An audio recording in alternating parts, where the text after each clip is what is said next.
Alright, let's clean off our brush. We always have to check up on our brush to see. So yeah, the main thing that they showed yesterday at the LVO reveal, GW, was Eldar stuff, and this might be the last bit of Eldar stuff. They're like new Eldar miniatures that they're showing for the new line. I don't think that there's going to be too many new miniatures to be revealed from this point on. I could be wrong. I'd love to be wrong, actually. But the big one was the Avatar, although they did, you know, the Avatar kind of got leaked, quote unquote, somehow, early in the morning. So, but the nice thing about what they showed from the Avatar that we didn't know from earlier in the morning was that you can change its face. I think that's really neat, because when I saw the model this morning, or yesterday in the morning, I was like, okay, this looks like a nice improvement over the older Eldar Avatar, but they haven't necessarily reinvented the wheel, and I don't think they should, right? I don't think they should like kind of drastically change the design of the Eldar models in general, or the Avatar, but I was kind of hoping for some kind of like stylistic shift to show like an evolution in the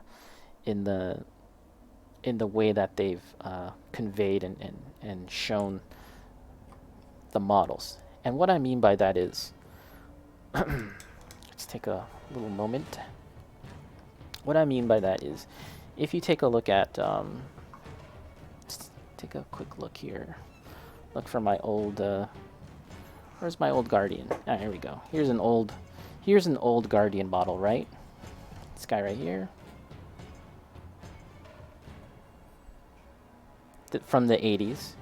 And here's what was, up until very recently, the most current version of the Eldar Guardian, right? So the same troop type, with a difference of like 10 to 15 years in between them. And now there'll be another gap of like 20 years when the new model comes out, right? The new model that they showed, that's a 20-year difference between this and the new one.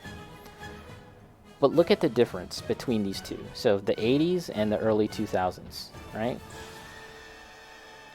You can see that there's some similarities, of course. The type of weapon, the way the armor plating, the gems, the shape of the eye.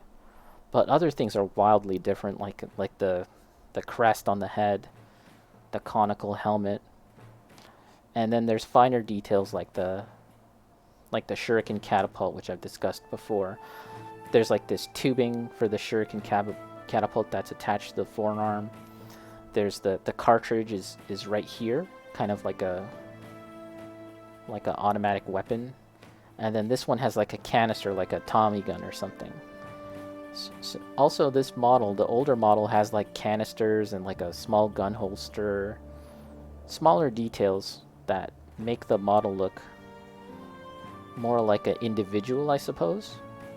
And of course, most iconic is this crest here, which is commonly associated with the Dire Avengers. This model you could almost interpret as like something that would kind of branch off from the standard Eldar Guardian into what would then become the Aspect Warriors, known as the Dire Avenger. But the reason I'm showing that model is that from this model to the new one that they've recently revealed as of Christmas time, the difference is far less. There isn't that sense of like a stylistic evolution. Instead, it's more of like a refinement. They've taken this model and really refined it, which is good too, but I kind of was hoping that there would be more of that kind of stylistic evolution for the Eldar range in some respects. So with the Eldar Avatar, that's what it seems like to me. It seems more like a evolution. They've taken things from the original old model, big chunky boy old one, and just kind of made it look a little nicer for 2022, right? However, the Eldar Phoenix Lord for the Dark Reapers, Mogan Raw.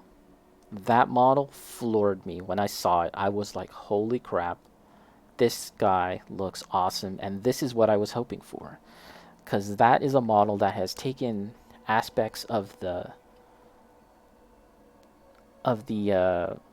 original model, which is, we actually got a look at that in Bacon's stream last night. He whipped out his old Mogan Ra Phoenix Lord model. And it just so happened that like just 5 minutes earlier they showed the new one, which is pretty funny coincidence. As he was streaming on the stream of Games Workshop, they just showed the new one. But yeah, the new Mogan Ra is exactly what I'm talking about. That is a model that has aspects of the original design, right? And not only evolved it, but like really just kind of made some wholesale changes and just took it to another level. Really, it's gorgeous. It really is a beautiful model. I think if I spin this little conversation off into a YouTube video, maybe I'll go in and edit like a picture of the model so anyone watching can see, but the difference between the two. But yeah, so cool. The biggest notable thing, aside from like how much larger the model is how they've created this like a cloak, like a veil, like a hood really, for the model, which the original Mogan Ra didn't have. He was like just a bare skulled guy. And that really just sells the idea that he's the Grim Reaper. He's like the Eldar version of the Grim Reaper. And he has this gigantic scythe. If you imagine this weapon here, like this shuriken catapult, like extended like to triple the size, and then there's like this scythe-like weapon coming down, almost like a bayonet.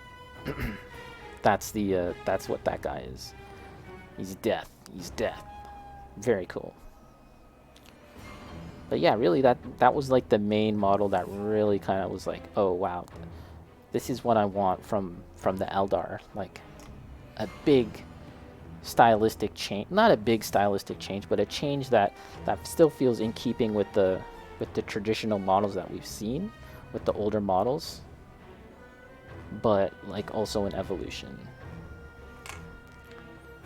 That thing looks amazing. I want one, Bacon. Yeah, very cool. They have new Dark Reaper models themselves, but I would say that the new Dark Reaper models don't look that great to me. They look okay, but the head, like the skull helmet, looks too cute. Like it looks like kind of cute to me, not like menacing in the way that it should be.